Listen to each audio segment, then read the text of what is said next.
Have you ever wondered why certain stories in Buddhism describe bodhisattvas breaking precepts? Doesn't that contradict everything we are taught about discipline and morality?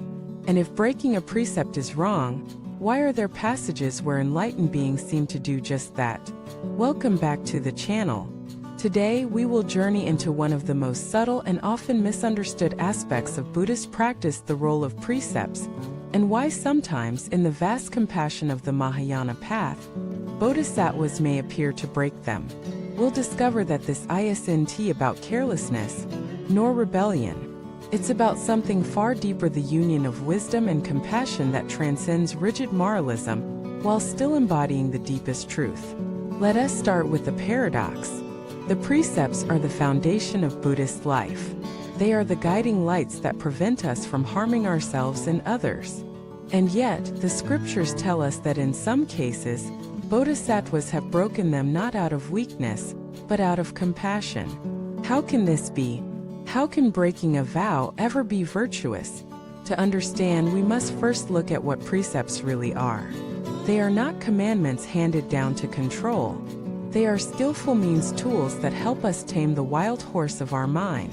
They create boundaries so that our greed, hatred, and delusion do not spill into the world unchecked. For most of us, they are essential, non-negotiable. Without them, we get lost. But for a bodhisattva who has gone beyond the ordinary dualities of self and other, the precepts are no longer chains. They are instruments. And sometimes, the deepest compassion requires bending form to preserve essence. Let me share a story from the Mahayana tradition. Once, a bodhisattva traveled on a ship with 500 merchants. During the journey, he discovered that one of the men planned to kill everyone on board to steal their wealth. The bodhisattva was faced with a choice. If he followed the precept against killing, 500 lives would be lost.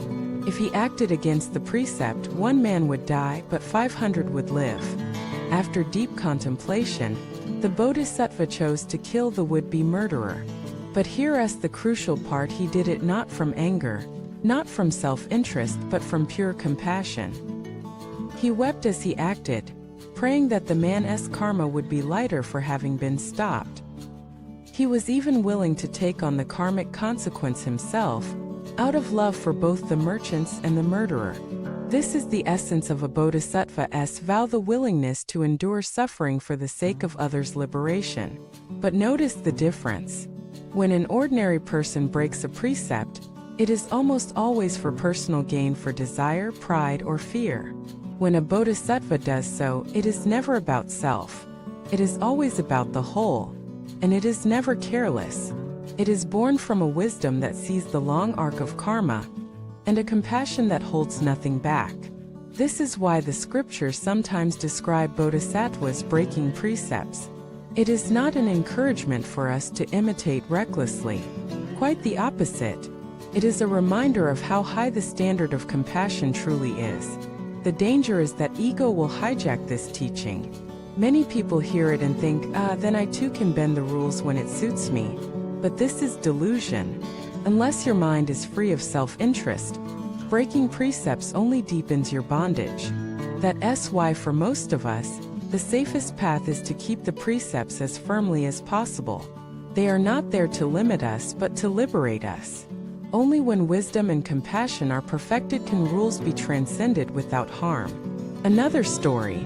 In the Vinaya, there's a tale of the Buddha himself bending appearances.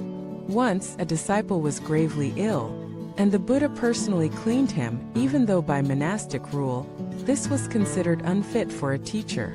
But he told his monks, if you do not care for each other, who will care for you? Whoever serves the sick serves me. Here the rule was not the point, the heart was. This shows us the essence. Precepts without compassion become empty. Compassion without precepts becomes reckless. But together they form the middle path. So what does this mean for us today? It means we should never use dharma as an excuse for selfishness. But it also means we must remember that the heart of practice is not rigidity, but love. There will be times when life presents no perfect choice, when every option seems to involve some harm. In those moments, remember the Bodhisattva spirit: choose the path that lessens suffering for the greatest number, and do so without self-interest. And above all, examine your mind. Ask yourself honestly, am I breaking this precept to protect my ego, or to serve compassion? If it's the former, stop. If it's the latter, proceed with humility and awareness. This teaching also helps us cultivate compassion for others. Too often, we judge harshly when people fail to keep moral standards. But the Dharma reminds us context matters, intention matters, and above all, the heart matters. Before condemning others, look within. Are we motivated by wisdom, or just the pleasure of being right? Ultimately, the lesson is clear. The precepts are not prison bars, they are training wheels. They help us until we can ride freely with balance. Bodhisattvas ride without them, not because they ignore the rules, but because their hearts have become the rule itself. Imagine a world where every choice you made was guided not by fear of punishment, but by the sincere wish to reduce suffering. That's the Bodhisattva's world. That's the freedom we're moving toward. So next time you think of precepts, don't see them as limits. See them as bridges. They carry you across dangerous waters. And one day, when you can swim in the ocean of compassion itself, you may not need the bridge. But until then, honor it. If this teaching has opened your perspective, I invite you to share your reflections in the comments.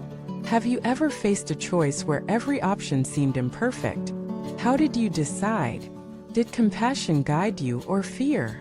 Please subscribe to the channel, like the video, and share this with those who are walking the path of discipline and compassion. Together, let us deepen our understanding and our practice. Thank you for watching this video. May your precepts be your guide, your compassion be your compass, and your path lead always toward wisdom and love.